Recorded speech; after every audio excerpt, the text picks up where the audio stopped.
Good evening दोस्तों, मैं संदीप कुमार। मैंने आज आप सब के लिए लेकर का एक जबरदस्त एक मस्त टॉपिक सर, जिसका नाम है सेट 6 यानी आदम केमिस्ट्री एंड फिजिक्स का छठा सेट है सर। एकदम VVI क्वेश्चन है सर। इसमें एक भी ऐसा क्वेश्चन नहीं है सर जो आपके पॉलिटेक्निक एंट्रेंस एग्जाम से आउट ऑफ सिलेबस का। सारा का सारा एकदम VVI क्वेश्चन है सर, और जो आपके पॉलिटेक्निक एंट्रेंस एग्जाम में आने का 100% संभावना ही नहीं आएगा, है ना। तो चलिए सेट की तरफ चलते हैं, ज्यादा बातें ना करके। टाइम इज द मनी और मनी इज द टाइम। और अगर इसका पीडीएफ लेना चाहते हैं तो पीडीएफ वीडियो के डिस्क्रिप्शन में लिंक दिया होगा, वहां से आप पीडीएफ जाकर के डाउनलोड कर ले, या फिर आप या व्हाट्सएप जीनियस ग्रुप में अगर आप जुड़ना चाहते हैं तो आप यहाँ पे मेरा व्हाट्सएप नंबर है, यहाँ से हाई करें, ग्रुप में जोड़ दिया जाएगा, है ना। तो ये सारे सिस्टम आप सबके लिए उपलब्ध है, तो यहाँ से आप सब ज्वाइन हो सकते हैं। तो चलिए क्वेश्चन की ओर बढ़ते हैं। हाँ, तो पहला क्वेश्चन आपके सामने पेश है, और क्वेश्चन कितना मजेदार है सर। और ये क्वेश्चन आपका पूछा हुआ क्वेश्चन है,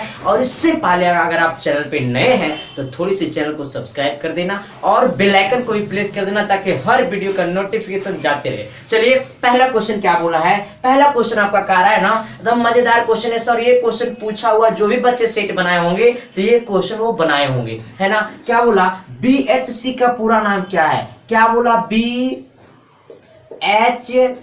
का पूरा नाम। देखिए इधर BHC का पूरा नाम, तो BHC का जो पूरा नाम है वो आपका बेंजीन हेक्सा क्लोराइड है। बेंजीन हेक्सा क्लोराइड है, यानी ऑप्शन नंबर डी। हाँ, BHC the benzene hexa chloride, BHC the benzene hexa chloride. ऐसा ना कि इसमें 4 गो ऑप्शन है सर, तीनों का आपको मैच करेगा आपका दिमाग से, लेकिन तीनों मैच कराना नहीं है। तो बेंजीन हेक्सा क्लोराइड, B से बेंजीन, S से हेक्सा, C से क्लोराइड, है ना। ऑप्शन नंबर कितना होगा सर, आपका डी होगा। चलिए अगले क्वेश्चन की ओर बढ़ते हैं। अगला क्वेश्चन क्या बोला है कि भारत में घरेलू उपयोग के लिए प्रत्यावर्ती धारा की आवृत्ति होता है क्या।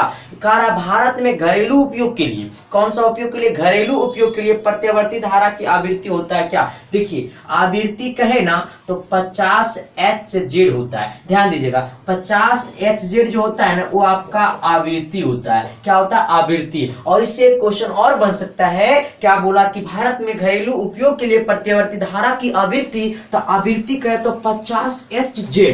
हाँ, आवृत्ति कहे तो 50 Hz, लेकिन कहेगा ना कि एक सेकंड में यह 50 चक्कर भी पूरा करता है।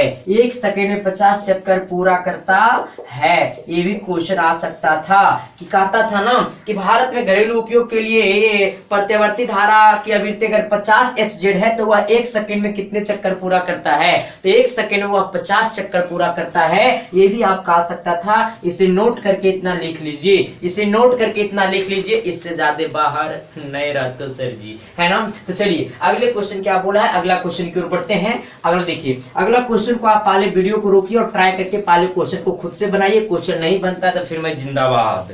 आइए इधर क्या बोला अगला क्वेश्चन। हाँ, कहा एक तत्व का परमाणु क्रमांक 19 तथा परमाणु भार 39 है, उसमें न्यूट्रॉन की संख्या होगा क्या। तो देखिए इधर एक इसका फॉर्मूला होता है। क्या फॉर्मूला होता है आपका, तो ये फॉर्मूला ध्यान देना है। न्यूट्रॉनों की संख्या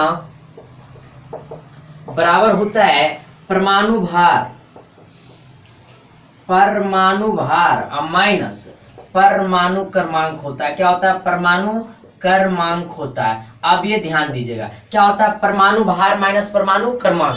तो आपसे पूछा क्या, न्यूट्रॉन पूछा। क्या पूछा, न्यूट्रॉन पूछा। अच्छा, परमाणु भार कितना दिया हुआ, 39। अब परमाणु क्रमांक कितना दिया हुआ, 19। तो 39 से 19 जाएगा, आएगा आंसर कितना, 20। लेकिन एक और तो आंसर आपका मिल गया। लेकिन इससे एक और क्वेश्चन बन सकता था क्या, कि आपको ये ना दिया रह करके यहाँ पर आपको इलेक्ट्रॉन लिख दिया रहता। क्या लिख देता, इलेक्ट्रॉन लिख देता, है ना। तो क्या हम लिखते, तब इसमें हम क्या करते, आपको क्या लिख देता, इलेक्ट्रॉन लिख देता, है ना। तब हम क्या करते, तो इलेक्ट्रॉन लिख देता। तो ये परमाणु क्रमांक ही समझना है, क्योंकि परमाणु क्रमांक जो होता है नंबर ऑफ इलेक्ट्रॉन का इक्वल होता है। परमाणु क्रमांक जो होता है वो नंबर ऑफ इलेक्ट्रॉन का इक्वल होता है, और नंबर ऑफ इलेक्ट्रॉन बताता है एटॉमिक नंबर कि उस एलिमेंट का कितना एटॉमिक नंबर है। तो 19 एटॉमिक नंबर है, इसका मतलब 17 क्लोरीन, 18 आर्गन, 19 पोटेशियम, यानी ये पोटेशियम है, इसका एटॉमिक मास जो है आपका 39 है। तो इसका न्यूट्रॉन की संख्या जो होता है मास माइनस ए एक है, तो एटॉमिक नंबर है ना। चलिए अगले क्वेश्चन की ओर बढ़ते हैं, और अगला क्वेश्चन बहुत ही मजेदार क्वेश्चन है सर, और अगला क्वेश्चन उम्मीद नहीं विश्वास के साथ है कि क्वेश्चन आएगा, और पहले आप खुद से ट्राई करिए, नहीं बनता है तो फिर हम तो है ही हैं। क्या बोला है, कह रहा है किसी वस्तु का परमाणु दुगना कर, अच्छा परम ताप दुगना कर दे तो उसकी उत्सर्जित ऊर्जा की दर हो जाएगी। देखिए परम ताप दुगना, तो उत्सर्जित ऊर्जा पूछे ना, उत्सर्जित ऊर्जा पूछे ना, तो ये ध्यान में रखना है कि उत्सर्जित ऊर्जा उत्सर्जित उष्मा बराबर होता है परम ताप, कितना गुना किया तो 2 गुना किया, और एकरा पर पावर क्या कर देना है 4, तो जितना गुना कहे उतना ही पे पावर 4 करना है। अगर यहाँ कहता 3 गुना कर दिया गया तो 3 पे पावर 4, अगर कहता 4 गुना कर दिया गया तो 4 पे पावर 4, यहाँ पर बोला 2 गुना कर दिया गया तो 2 पे पावर 4, यानी वैल्यू कितना हो जाएगा 16 हो जाएगा। फिर से ध्यान देना है, अगर उत्सर्जित उष्मा पूछे तो परम ताप का जितना गुना कहे ना उतना ही पे पावर 4, अगर उत्सर्जित उष्मा तो परम ताप के जितना गुना होगा ना उतना ही पे पावर 4 कर देना है, परम ताप पे जितना गुना होगा ना उतना ही पे पावर क्या कर देना है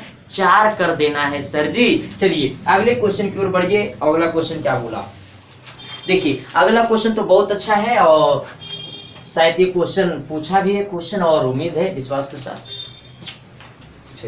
आइए क्या बोला है, देखिए इधर कारण C12H22 और O11 है, ये किसका फॉर्मूला, ये चीनी का है। अच्छा ये किसका पूछा, तो कार्बन का ऑक्सीकरण संख्या पूछा, किसका पूछा कार्बन, तो कार्बन ये है ना। अब ये ध्यान देना है कि हाइड्रोजन का जो वैलेंसी होता है ये 1 होता है, और ऑक्सीजन की जो वैलेंसी होता है वो 2 होता है, लेकिन हाइड्रोजन पॉजिटिव रेडिकल वाले इसके लिए इसका वैल्यू +1 होता है, ऑक्सीजन नेगेटिव में इसलिए इसका वैल्यू -1 होता है। अब पूछा तो कार्बन का क्या होगा, तो कार्बन अच्छा यहाँ पे है कितना 12 है, तो 12 और गुने इसका बैलेंस हमको नहीं मालूम है तो x मान लेता हूँ, प्लस ये हमको निकालना नंबर ऑफ ऑक्सीकरण। हाइड्रोजन का कितना होता है आपका 22 यहाँ पर है, होता है कितना +1 होता है, तो +1 से गुना कर देना है, अब प्लस ऑक्सीजन का यहाँ पे 11 होता है कितना है -2, अब बराबर कर देना है 0। ये आपका हो जाएगा 12x हो जाएगा, अब प्लस ये कितना हो जाएगा आपका 22 हो जाएगा, और ये कितना हो जाएगा आपका -22 हो जाएगा, इक्वल टू क्या हो जाएगा 0, क्योंकि 11 गुने -2 इससे कटेगा, यानी 12x इक्वल टू हो जाएगा आपका 0, यानी x बराबर होगा 0/12, यानी आंसर हो जाएगा आपका 0। फिर से ध्यान देना है, यहाँ पे आपको संयोजकता याद रखना है तभी ये बन पाएगा, नहीं तो नहीं बन पाएगा। तो हाइड्रोजन की 1 होती है वैलेंसी तो आपको मालूम होगा, लेकिन ये पॉजिटिव रेडिकल वाले इसलिए इसका +1 रखेंगे, और ऑक्सीजन का 2 होता है तो आपको मालूम होगा ये आपका माइनस वाला, इसलिए यहाँ पे माइनस रखेंगे, तो -2 +1, और यहाँ पे इसका कार्बन का मालूम नहीं तो इसलिए कार्बन का x मान लेंगे, यहाँ पर जो x की वैल्यू आएगा ये आपका आंसर हो जाएगा, है ना। तो चलिए अगले क्वेश्चन की ओर बढ़ते हैं, थोड़ा सा मौसम चेंज हुआ तो मन मेरा भी गड़बड़ा गया, आइएगा। अगला क्वेश्चन देखिए क्या कह रहा है, अगला कह रहा है ना 2 समान वेक्टरों का परिमाण 0 है तो उसके बीच का कौन होगा। देखिए अगर एक वेक्टर ए और दूसरा वेक्टर बी है, और दोनों वेक्टर समान वेक्टर है, दोनों वेक्टर क्या है समान वेक्टर है, मतलब ए वेक्टर बी वेक्टर का इक्वल होगा। क्या बोला 2 समान वेक्टरों का परिमाण 0 है, मतलब परिमाण कहे तो रिजल्टेंट वेक्टर 0 है। अच्छा तो 2 समान वेक्टर मतलब ए वेक्टर बी वेक्टर का इक्वल होगा, है ना। अच्छा परिमाण 0 बोला मतलब रिजल्टेंट वेक्टर क्या हो जाएगा आपका 0 हो जाएगा, लेकिन रिजल्टेंट वेक्टर का फॉर्मूला क्या होता है आपका, तो होता है a² + b² प्लस होता है 2ab cos theta equal to क्या हो जाएगा आपका 0। अब ध्यान देना है कि a जो होगा ना वो आपका b का इक्वल होगा, कहिएगा कैसे मिस्टर का, तो ध्यान देना है सर क्योंकि वो बोला समान वेक्टर, अब बोले समान तो a equal to b, a equal to b, तो b के जगह चाहे a, अच्छा a के जगह चाहे b। अब यहाँ पर लिखिए a², अब b के जगह भी हम a का इक्वल है तो यहाँ पर लिखते हैं a², अब प्लस इसे क्या लिखते हैं 2 ए है तो ए, और गुने बी के जगह मैं ए लिखता हूं क्योंकि ए वेक्टर बी वेक्टर का इक्वल है, आई इक्वल टू 0 कर देंगे। अब ये हो जाएगा आपका 2a square 2a square plus ये हो जाएगा आपका 2 a गुने क्या हो जाएगा a स्क्वायर, आपका हो जाएगा cos थीटा इक्वल टू हो जाएगा क्या 0। ये हो जाएगा आपका, इसको उधर भेजिए, इसको इधर भेजिए तो यहाँ पर बचेगा आपका क्या, ये बचेगा 2a square cos theta equal to इधर ये माइनस में चला जाएगा आपका क्या हो जाएगा -2a स्क्वायर। इसको इधर लाइएगा, इधर आते हैं, इधर इसको इधर लाएंगे तो हो जाएगा आपका cos थीटा इक्वल टू हो जाएगा यहाँ पे आपका -2a स्क्वायर और बट्टा नीचे आपका 2a स्क्वायर, ये 2a स्क्वायर से कट गया आपका cos थीटा इक्वल टू हो गया -1। अब cos थीटा इक्वल टू -1, ये -1 जो होता है ना cos 180 की वैल्यू होती है, इससे लिखेंगे cos 180 डिग्री। अब cos को चल गया भीतर तो थीटा इक्वल टू बचा इधर, यानी थीटा इक्वल टू बचा कितना 180 डिग्री, कितना बचा 180 डिग्री है ना। देखिए क्या बोला, ए वेक्टर जो है ना बी वेक्टर का इक्वल था, समान वेक्टर था, ए वेक्टर बी वेक्टर का इक्वल था, रिजल्टेंट वेक्टर 0 बोला है, मतलब आर की वैल्यू 0 होगा। आर इक्वल टू होता है A square plus B square plus 2ab cos theta, जहां पर ए बी का इक्वल है तो मैं को बी को भी मैंने लिखा ए के फंडा में, यहाँ पर 2a square plus 2a square ए गुने ए स्क्वायर हो गया, यहाँ पर 2 है तो 2a square cos theta equal to 0 हो गया, यानी 2a square cos theta equal to -2a square, क्योंकि ये प्लस में है इसको मैंने इधर लाया माइनस में आया। अब ये आपका गुना में है, इस पूरा को मैंने बट्टा में भेजा, यहाँ पे आया तो -2a स्क्वायर बट्टा 2a स्क्वायर से कट गया आपका -1 बचा। -1 जो होता है cos 180 की वैल्यू होता है, इसलिए थीटा इक्वल टू आया 180 डिग्री। हाँ चलिए आइए इधर देखिए, ऐसे ऐसे क्वेश्चन को अगर आप बना पा रहे हैं तो ये समझ लीजिए कि आपका रिजल्ट को कोई नहीं रोकेगा, है ना। फिर जाइए 3000 दे के पढ़िए, वही अच्छा लगेगा, पैसा ज्यादा लगेगा कंटेंट कम देगा, पैसा ज्यादा लिया रिजल्ट तो करेगा, एग्जाम मध्य कहेगा ना मास्टर बस ठीक था, है ना। इसलिए ये सब संभाल करके रहना है, समझे। आइए इधर अगला क्या बोला है, 1 बिलियन लाल लिटमस, अच्छा एक और कह रहा है क्या, CaOCl2 यौगिक का प्रचलित नाम क्या है। CaOCl2 का प्रचलित नाम पूछा है, क्या पूछा, प्रचलित नाम पूछा। आइए इधर, अगर पूछे प्रचलित नाम पूछा, किसका पूछा है, CaOCl2 का, तो होता है व्यंजक चूर्ण होता है, क्या होता है ऑप्शन नंबर ए, यानी आपका ये होता है व्यंजक चूर्ण होता है। आइए व्यंजक क्या होता है, चूर्ण होता है, ये आप रट लीजिएगा, क्या कर लीजिएगा, रट लीजिएगा, नहीं तो फट जाइएगा जी।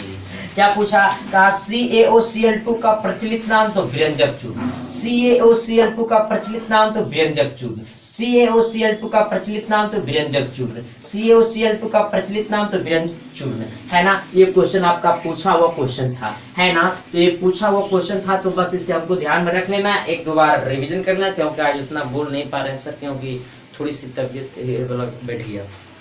अगला क्या बोला, 1 बिलियन लाल लिटमस को नीला कर देता है। देखिए क्या कहता है, लाल को कर देता है क्या, आपका लाल को करता है नीला। आइए इधर, आइए लाल को करता है नीला, तो कहिए सर 7 से अधिक।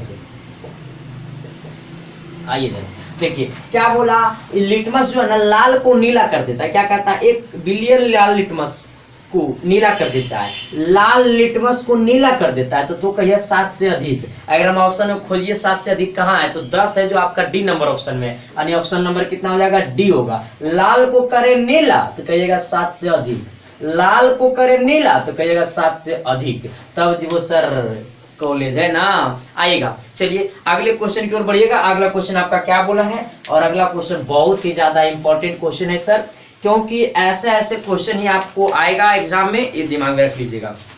क्या बोला, किसी विद्युत लैंप का प्रतिरोध क्या होगा यदि उसे 220 वोल्ट के लाइन से जोड़ने पर वह 20 एम्पियर का उपयोग करता है। आप ध्यान दीजिएगा, पूछा विद्युत प्रतिरोध, क्या पूछा, प्रतिरोध क्या पूछा आपका, क्या है ना कि एक विद्युत लैंप का प्रतिरोध क्या होगा। अच्छा प्रतिरोध पूछे तो आर कहिए, आर बराबर वाट पूछा है, जहां पे आपका वोल्ट दिया हुआ है 220 वोल्ट, जहां पे आपका आई दिया हुआ है 20 एम्पियर, ये ना दिया हुआ है। तब पूछा आर क्या होगा, एक विद्युत लैंप है, मानिए लैंप है हमारे घर में, ऐसी लैंप है, अब इसे हम एक प्रतिरोध से जोड़े जहां पे 220 वोल्ट का करंट पास कर रहा है, और इसमें जो एम्पियर दे रहा है वो 20 एम्पियर का करंट है। अब ये समझ सकते हैं कि कितना ये आपका प्रतिरोध उत्पन्न करेगा। तो R इज इक्वल टू होता है V बट्टा I।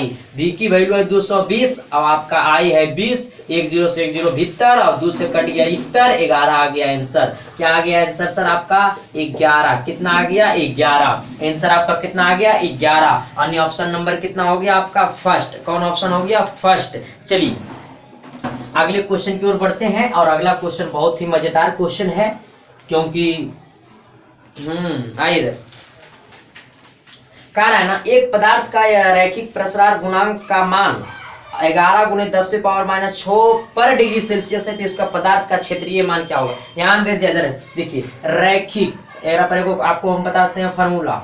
रैखिक प्रसार है ना गुणांक दिया है 11 गुने 10 पे पावर माइनस 6 डिग्री सेल्सियस पर डिग्री सेल्सियस।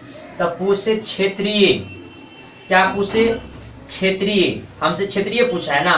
क्षेत्रीय जब पूछे क्षेत्रीय प्रसरण गुणांक है ना। आए क्षेत्रीय क्या पूछे क्षेत्रीय, तो आपसे जब पूछे क्षेत्रीय तब क्या करना है कि आप रैखिक प्रसार गुणांक को अल्फा कहिए, क्षेत्रीय को आप बीटा कहिए, है ना।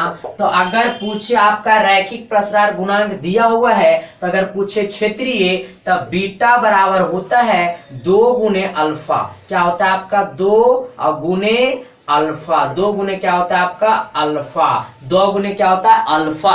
यानी आपका क्षेत्रीय जो होता है ना, कौन होता है आपका क्षेत्रीय जो होता है ना, वो क्षेत्रीय जो होता है ना, वो क्षेत्रीय जो होता है ना वो आपका रैखिक का 2 गुना होता है। रैखिक का कितना गुना 2 गुना होता है। अब इसमें आपका 2 गुने रैखिक की वैल्यू कितना है, अल्फा की वैल्यू कितना है, तो 11 गुने 10 पे पावर माइनस 6 पर डिग्री सेल्सियस। 11 दूनी 22 यानी कितना आ गया 22 गुने 10 पे पावर माइनस 6 पर डिग्री सेल्सियस। सर ये सब टाइमली बनाना होगा, टाइम को देखते हुए सब क्वेश्चन को बनाना हो। क्या बोला रैखिक प्रसार गुणांक आपका है इतना 11 गुने 10 पे पावर माइनस 6 पर डिग्री सेल्सियस। तो पूछा क्षेत्रीय प्रसार गुणांक क्या होगा।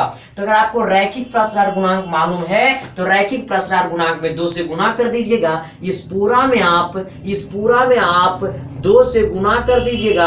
आप 2 से गुना कर दीजिएगा तो आपका निकल जाएगा क्षेत्रीय प्रसार गुणांक। तो इसका फॉर्मूला होता है, क्षेत्रीय को हम बोलते हैं बीटा और रैखिक को बोलते हैं अल्फा। तो आपका बीटा इक्वल टू होता है 2 अल्फा।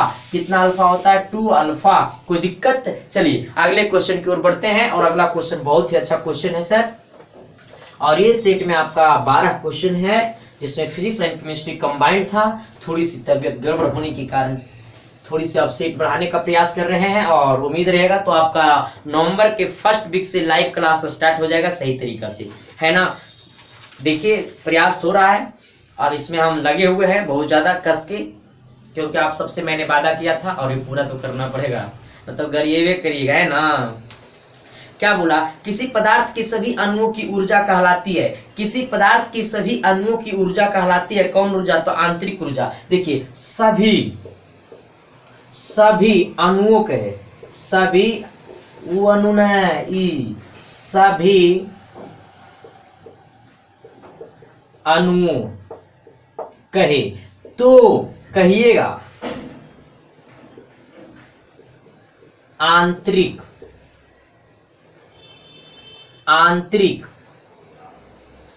ऊर्जा। क्या कहिएगा आंतरिक ऊर्जा। क्या बोला, किसी पदार्थ के सभी अणुओं की ऊर्जा कहलाती है। सभी अणुओं की ऊर्जा कहे, सभी अणुओं की ऊर्जा कहे तो कहिएगा आंतरिक ऊर्जा। सभी अणुओं की ऊर्जा कहे तो कहिएगा आंतरिक ऊर्जा। कहे सभी अणु आंतरिक, सभी अणु आंतरिक, सभी अणु आंतरिक। हाँ क्या कहना है, सभी अणु आंतरिक, सभी अणु आंतरिक, सभी अणु आंतरिक। फिर ने कहेगा आंतरिक सभी, आंतरिक सभी। अब फिर कह जाएगा चेक, ये नहीं समझना है कि ये आंतरिक है आपका क्या है,